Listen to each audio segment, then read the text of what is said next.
కార్మిక సోదరులందరూ కూడా విజ్ఞప్తి చేస్తూ ఉన్నాం. ఈ నెల 12వ తారీఖున జరగబోయే దేశవ్యాప్త జాతీయ సమ్మేళనం జయప్రదం చేయాల్సిందిగా విజ్ఞప్తి చేస్తూ ఉన్నాం.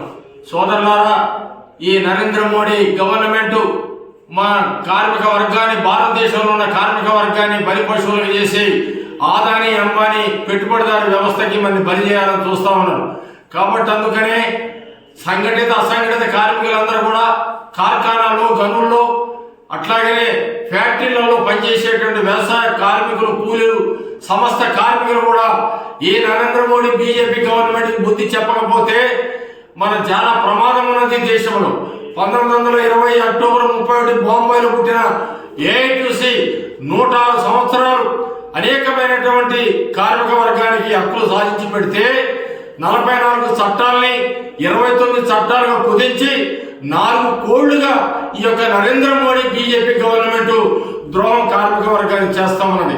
అందుకనే బీహార్ గెలిచినాక ఆయన ఏదైతే ఉందో గట్టిగా నేనే ఉన్నాను, ఈ కార్మికుల పైన ఏమైనా చేయగలనేటువంటి పద్ధతిలో ఆయన ఏదైతే చట్టం తయారు చేసి వచ్చే ఏప్రిల్ నెల నుంచి ఈ యొక్క చట్టాలు కోడ్లని అమలు చేయడానికి ప్రయత్నం చేస్తామన్నాడు.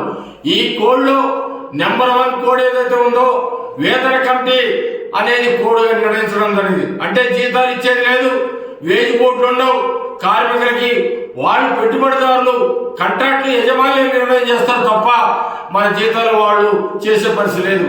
అట్లాగే 18,000 మినిమం దాటితే ఆయన ఎంప్లాయర్ అని, 18,000 కంటే తక్కువ ఉంటేనేమో ఆయన వర్కర్ అని చెప్పి ఈ విధంగా విభజించి మన కార్మిక వర్గాన్ని విభజించి పాలించే పద్ధతిలో చేస్తా ఉన్నారు.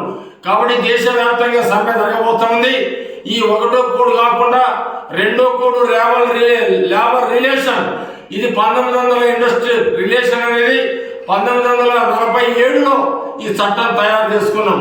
కాబట్టి ఈ చట్టాన్ని నిర్వీర్యం చేసి సంబంధాలు లేకుండా ఏదైతే పర్సనల్ డిపార్ట్మెంట్ కానీ లేబర్ డిపార్ట్మెంట్ కానీ నిర్వీర్యం చేసి కార్మికులు సమ్మె చేయడానికి వీల్లేదు, కన్సలేషన్ కూడా ఉండదు అనే పద్ధతిలో 2వ కోడ్ని తీసుకురావడం జరిగింది. 3వది సోషల్ సెక్యూరిటీ అని, సాంఘిక భద్రత అని చెప్పి 51% కంటే ఎక్కువ ఉంటేనే రికగ్నైజ్డ్ యూనియన్ వాళ్ళతో మాట్లాడాలని, కింద ఉన్నటువంటి రిజిస్టర్డ్ సంఘాలు కానీ మరి మెజార్టీ సంఘాలు కానీ గుర్తించొద్దని 1 యూనియన్ పర్ 1 ఇండస్ట్రీ చట్టాన్ని తీసుకొచ్చి కార్మిక సంఘాలని బలి పశువులుగా చేసి యూనియన్లకు దూరం చేయాలని చూస్తా ఉన్నాడు. ఇక 4వ చట్టం హెల్త్ అండ్ ఆక్యుపేషనల్ డిసీజ్, అంటే జబ్బు వస్తే ఇప్పుడు అన్కాన్స్ న్యూమోనియా అని ఉంది, అన్కాన్స్ న్యూమోనియా అని ఉంటే నిమ్కోన్సిస్ అనేటువంటి బొగ్గుబారిలో పనిచేసే వాళ్ళకి వస్తుంది. అది ఫ్రీగా వైద్యం చేయాలి. అది ప్రాణాంతకమైనటువంటి జబ్బు, క్యాన్సర్ కానీ ఏ జబ్బు వచ్చినా సరే ఇప్పుడు ఆ కంపెనీలు బరాయిస్తూ ఉన్నాయి కాబట్టి బరాయించేది లేదు, కార్మికులకి కోత పెట్టాలి, కంట్రిబ్యూషన్ చేయాలి అనేటువంటి పద్ధతిలో ఈ 4 చట్టాలు తీసుకొస్తా ఉన్నాడు. కాబట్టి మనకి 1886 చికాగో నగరంలో ఏదైతే పోరాటం చేసి ఎర్ర జెండా సంఘాన్ని నిలబట్టి కొన్ని వేల మంది బలైపోయి 10 గంటలు సాధించుకున్నటువంటి 8 గంటల పని సాధించుకున్నాం. ఆ 8 గంటల పని తీసేసి 10 గంటలు కానీ 12 గంటలు కానీ యజమాని చేయించుకోవచ్చు అనే పద్ధతి చెప్తా ఉన్నాడు. అదే కాకుండా ఐరన్ ఫైర్ అంటే ఎప్పుడన్నా పెట్టుకోవచ్చు యజమాని, ఎప్పుడైనా తొలగించవచ్చు. అట్లానే ఫిక్స్డ్ టర్మ్ ఎంప్లాయ్మెంట్ అని వాళ్ళ కొద్ది వరకే వాళ్ళని పెట్టుకొని ఎప్పుడైనా యజమాని తీసేయచ్చు, 2 ఏళ్ళు 3 ఏళ్ళు అని.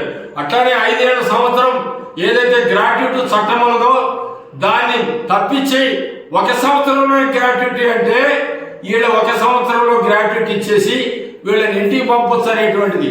పెన్షన్ పైన, గ్రాట్యుటీ పైన, ఇతర అలవెన్సుల పైన దాడి చేసేటువంటి కోళ్లని రద్దు చేయకపోతే ప్రాణాంతంగా బలి పశువులయ్యేటువంటి భారతదేశ కార్మిక వర్గం. అందుకనే 12వ తారీఖున ఓటీ ఉండదు, ప్లేడే ఉండదు, పేడ్ హాలిడే ఉండదు, 10 గంటలు పెంచుతా ఉన్నారు. జీతాలు ఏజ్ బోర్డు ఉంటుందో లేదో తెలియదు. మన సింగరేణి ఏజ్ బోర్డు ఉన్నది కోల్ మైన్స్ 1967 ఆగస్టు సెలవు రోజైన 15 రోజున కలకట్టాలో అగ్రిమెంట్ చేసుకున్న NCAA ఇప్పుడు ఆ NCAA కూడా పాటించరు. యజమానులకి కార్మికుల హక్కులే ఒప్పజెప్పేటువంటి ఈ నరేంద్ర మోడీ కనుక మనం తిప్పి కొట్టకపోతే, ఈ కోళ్లు రద్దు చేయకపోతే కొత్తగా వచ్చేటువంటి ఉద్యోగస్తులు కానీ 5-6 ఏళ్లు చేసేటువంటి కార్మిక వర్గానికి పెద్ద దెబ్బ తగిలే ప్రమాదం ఉన్నది. ఈ ద్రోహమైనటువంటి 4 చట్టాలని మనం అందరం కూడా ఏకకంఠంగా వివిధ జెండాలు, వివిధ ఖండవులు, వివిధ భేదాభిప్రాయాలు ఉన్నప్పటికీ కూడా అన్ని యూనియన్లు కలిసి ఐక్యంగా దీన్ని పోరాడి తిప్పి కొట్టాల్సిన అవసరం ఉందని కార్మిక వర్గానికి, సింగరేణి కార్మికులకి, కాంట్రాక్ట్ అవుట్ సోర్సింగ్ కార్మికులకి అందరికి విజ్ఞప్తి చేస్తాను. 12న జరగబోయేటువంటి ఈ యొక్క సార్వత్రిక సమ్మెను జయప్రదం చేయాలని మీ అందరికి విజ్ఞప్తి చేస్తా ఉన్నాం.